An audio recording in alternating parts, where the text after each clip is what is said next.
are you inferring that I'm part of those reasons that are in court? I'm not sure that you are. No, I was just asking a straightforward question on your opinion. Why? It appears to me, in other words, the issue has been, let me clarify, quite politicized. That, when it gets in front of a political body, we divert away from the rules that Mr. Dean was talking about that county commissioners are supposed to work under. Everybody's supposed to be treated fair and equally under the law. But county commissioners have been found wrong so far to the degree that Judge South's court ordered them, as you well know, to pay the legal costs of the company. Okay. That's tantamount to them saying you shouldn't even have brought this case. Okay, answer. And again, I can't come up with an explanation in 20 whatever cases. I see the latest case as an issue dealing with the State Board of Public Works. Mm-hmm. That's been challenged, and I think right now the state is being sued because they felt that it was not appropriate, the governor and the controller, right, not appropriate to grant those wetland permits. Each one of those cases has been very different, but I think the latest one deals with a decision on the part of the state.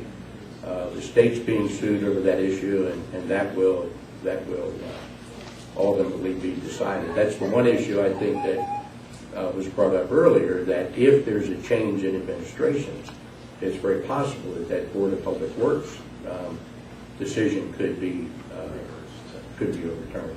I think Tom would just tell them that. Yeah, that's coming. Okay. Next question, please. My name is Sheila Tolliver, and I live in Queenstown. And in light of Mr. Kozak's answer to Mr. Marr's question, I'd be interested in hearing his view and Ms. Taylor's view on Mr. Stewart's question, the part that wasn't answered, about what is your view of land use in Queen Anne's County and what's your vision of land use for the next 10 years? Well, I was on the Stevensville, Chester, and Chester CACs. There was so much distrust of the government, we actually made them put cameras in the room and tape every session. Okay? We felt that the citizens as a group, that our plan was not going to be listened to. And surely enough, halfway through the project, the facilitator had been hired by the county, had said, oh, we can't do your citizens' plan. And we eventually pushed hard enough that we got at least the good part of it through. So I think with the land use plan, it needs to be the vision of the citizens, okay, combined with maybe some vision of economic development with the developers. But it shouldn't be all just for the profit of one developer to change text amendments, which happened with Four Seasons, to lie to the past CACs, which they did when they said it was going to be 400 homes and a golf course. Okay? What has to happen is what the citizens want in this county and what's for the best of this county, and we haven't been getting it. Taylor? Yes, I have on my farm called Bill's a brighter and a better Queen Anne's County, and that does not always mean more buildings, more businesses. One of the ladies in the audience said something about Safeway building sitting there vacant. We can utilize what is already there. All of those stores that were built in the late 80s, early 90s underneath the Kent Narrows Bridge, a lot of them vacant. So why would you keep building and you're not utilizing what's already there? So that would brighter, better Queen Anne's County, use what we have. And smart growth, again, thank you. Thank you. The gentleman that was all the way in the back. My question is actually for Mr. Jackson and Mr. Gannon. Oh, I'm sorry. Bill Sylvester. I'm a farmer from Queen Anne. Do you fellows, and I'm asking you too, Joey, because you're my district, Mr. Jackson, you're going to want to be the at-large commissioner. But do you think the downzoning of farmland is fair, and why? And if your answer uses the acronym TDR, would you tell the room what it's worth? Thank you. I'll answer that first. Bill, as you know, I'm a member of the Farm Bureau, and I am sympathetic with farmers' issues. I think this issue of how you develop farmland is yet to be resolved. I am not sure that we have got the best answer yet, and that the current plan has the best answer yet. I'd like to spend some more time on that. I know there was some effort being made in the Citizens Committee to address these issues, but then it was interfered with by the outside forces. So I'm not going to tell you what my specific position is on this, but I actually think TDRs work in some places. I'm not sure that TDRs would work here. And so my jury is still out. TDR is transferable development right. It means that essentially someone who wants to build something someplace has to buy a right to do it.